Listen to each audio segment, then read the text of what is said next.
Is it a stretch to call Star Wars Zero Company the biggest turn-based release of the year? I do not think so.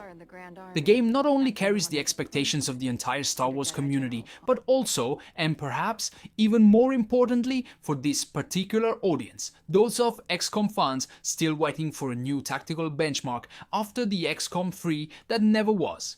With that said, and trying to remain as humble and composed as possible, I was fortunate enough to receive a preview key from Electronic Arts and the team at Bit Reactor, the development studio headed by Greg Forage, former art director at Firaxis. The preview build was obviously not representative of the final version arriving on August 27, 2026, but it still offered a clear idea of what the studio is building. Access to the build lasted around 3 days, and with the limited time I had available, I managed to play for approximately 6 hours. That is not a huge amount of time, but it is not insignificant either.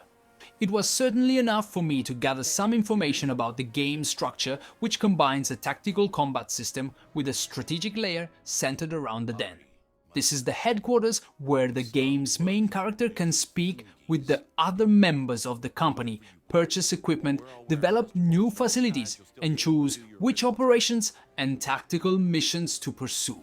In this preview, hands-on, or whatever you prefer to call it, I will provide a general overview of all these elements. I will do so in the informative way I usually prefer, while also sharing some impressions from the perspective of someone who loves XCOM more than he loves Star Wars. I imagine the main thing you want to know is whether Star Wars Zero Company is actually good. I will not beat around the bush. Yes, it is. Very much so.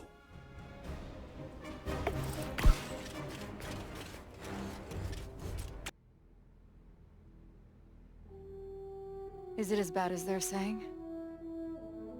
7 more worlds intend to secede. The Senate will announce it in tomorrow morning's session. That's only the headline. Let us begin with the story and where it fits within the wider Star Wars timeline. The events of Zero Company take place toward the end of the Clone Wars, close to those depicted in Revenge of the Sith, while introducing a new cast of characters led by Hawks. Hawks is a former Republic officer who commands a mercenary-like group of specialists drawn into a shadow war against an emerging threat that conventional armies are not equipped to handle. Along the way, the company brings together characters who would not normally fight side by side, including clones, Jedi, droids, mercenaries, and other operatives with conflicting loyalties. Their enemy is the Infinite Coil, a mysterious separatist-aligned paramilitary cult operating behind the larger conflict of the Clone Wars. The game's story unfolds through cinematic sequences shown between missions, particularly as we progress through the main storyline. A great deal of work appears to have gone into giving Hawks and the supporting cast strong personalities while preserving the narrative style of the movies, including the music and the transitions between scenes. Die-hard Star Wars fans should therefore find plenty to enjoy. But what about everyone who is primarily here because of the XCOM comparisons? Let us see what the game has to offer them.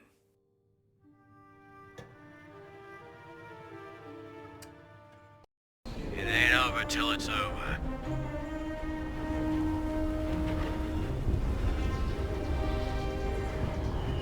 Landing pad looks crowded. Let's take a look.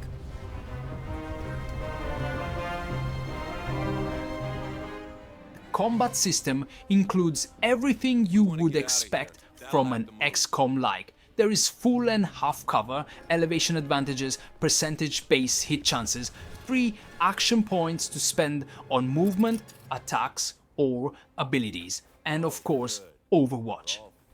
All of these elements are present and extremely well implemented. The clean and intuitive interface provides all the information needed to make informed tactical decisions. When selecting a destination for one of your operatives, for example, the game immediately shows the chance of hitting each available target from that position. You can also see a complete breakdown of every modifier affecting a shot. These can include bonuses or penalties granted by abilities, the difference in elevation between the attacker and the target, the enemy's cover, and other factors. The camera can be freely rotated and moved around the battlefield, while destructible environments allow you to blow up enemy cover or flank opponents to improve both your hit chance and your probability of landing a critical attack.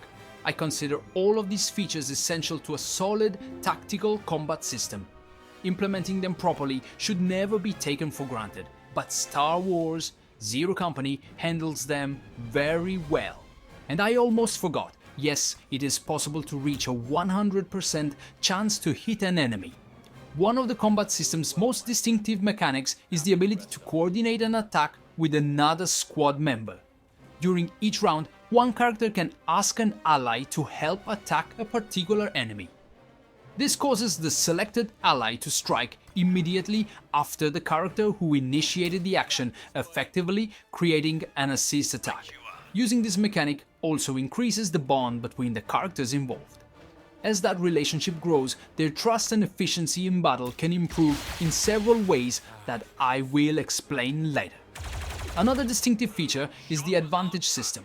Every successful hit contributes to an advantage meter, which can then be spent by characters to activate specific abilities without consuming action points. One class, for example, can use heavy fire to blow up multiple enemies at once. Another can spend part of the available advantage to grant a teammate an additional action point. These are only a couple of the possibilities available. Another element worth discussing is how the game handles characters who are taken down by an enemy. When an operative loses all their health, they are downed rather than immediately killed.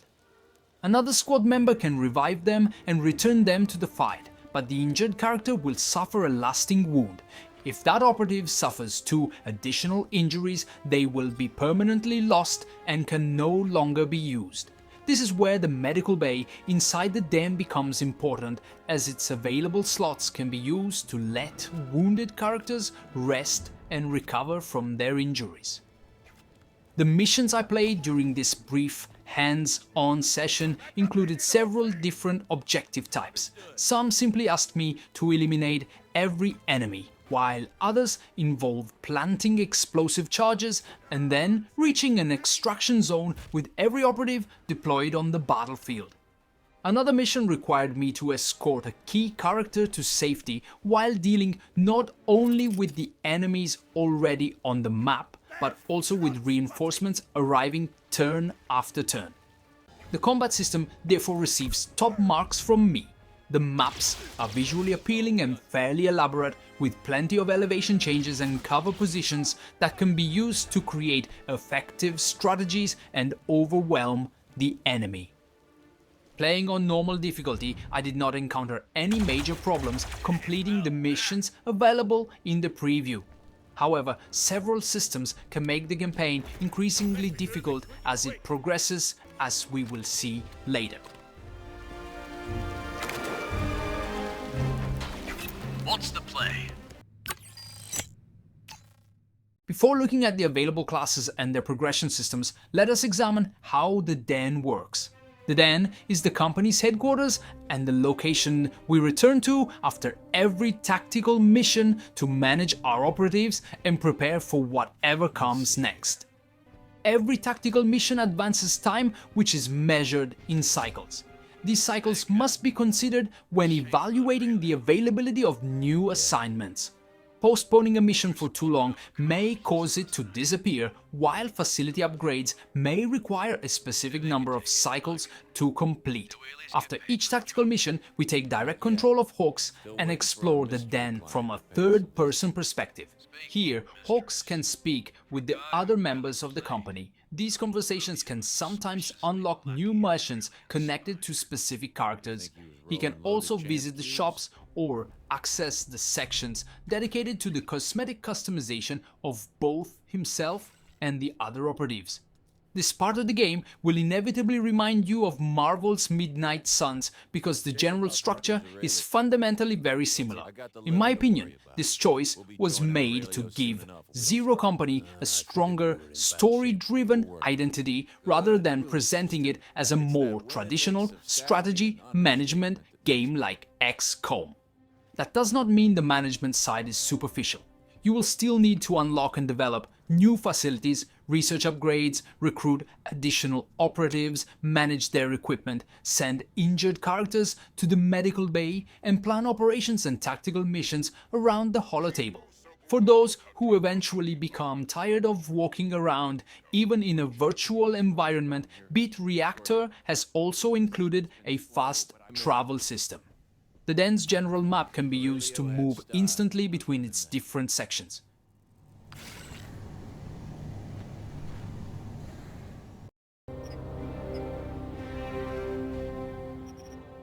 Much like XCOM, Star Wars Zero Company uses a class-based system. Each class can be developed by spending focus points within its own skill tree. Focus points are earned by participating in tactical missions and by strengthening the personal relationships between characters. I had the opportunity to test 4 of the 8 available classes. Even within that limited selection, I found an excellent level of variety and plenty of potential synergy between their different skills. Relationships between characters do more than provide additional focus points. Reaching certain bond levels also unlocks dedicated training sessions that the characters involved can undertake together. Each training session presents 3 potential bonuses and the player can choose one. These may include increased damage for assist attacks, additional focus points to spend on skills, more maximum health, and other permanent improvements. Every character and class is primarily proficient with a particular weapon type, although weapons can still be changed whenever needed. Weapons can be fitted with modifications that improve their effectiveness. Characters can also equip utilities which provide additional tactical options during battle. These include familiar items such as grenades, medkits, and other useful accessories. Utilities and weapon modifications can be earned as rewards from operations and tactical missions.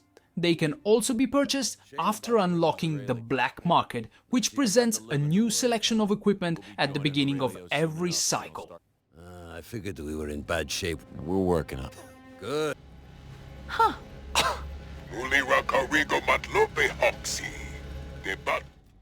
Once we have finished exploring the den, spoken with the other characters, and decided which new facilities and upgrades to invest in, it is time to gather around the Holotable and plan the company's next moves. The Holotable displays the galaxy along with all the operations and tactical missions currently available. Operations are shorter, text-based assignments that can provide equipment, credits, and other rewards. They may also open the way to new tactical missions. Starting an operation requires intel points and often involves sending one or more team members into the field. Depending on the mission's difficulty and the decisions made during it, those operatives may return with injuries. Operation rewards can also include influence points. Increasing your influence improves the company's standing within a particular sector and eventually unlocks particularly valuable items and resources. Every operation and tactical mission has a deadline represented by the cycle system mentioned earlier. Planning is therefore essential, especially when trying to complete as many assignments as possible before they expire. After finishing the desired operations, it is time to select a tactical mission. These missions launch a full tactical battle and directly advance the current cycle. Every tactical mission displays the maximum number of operatives who can be deployed, its difficulty level, and the rewards that will be received after successfully completing it. There are 2 particularly interesting elements within this planning phase. The first is the dilemma system. During these situations, Hawks must make critical decisions that affect not only the rewards the company receives, but also his relationships with the other members of the team. Certain characters may agree or disagree with a particular decision, causing the bond between them and Hawks to increase or decrease accordingly. Another welcome feature, and one that also raises the level of challenge, is the inclusion of critical operations. If one of these operations is completely ignored and reaches its deadline, the enemy factions receives new upgrades for its units. Even when you decide to deal with a critical operation, however, you can only prevent one of two potential advantages from being granted to the enemy. Does that remind you of anything? In any case, it is a mechanic that adds dynamism, pressure, and an additional layer of depth to the strategic decisions made throughout the campaign. I am very happy to see it included. Let's be realistic here. Those are some big, rapidly compounding numbers.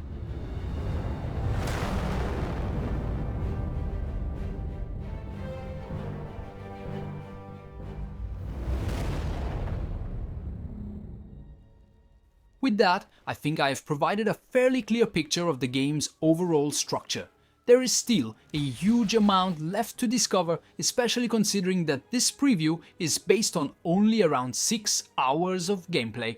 Star Wars Zero Company will launch on August 27th, 2026 for PC via Steam, Xbox and PlayStation 5.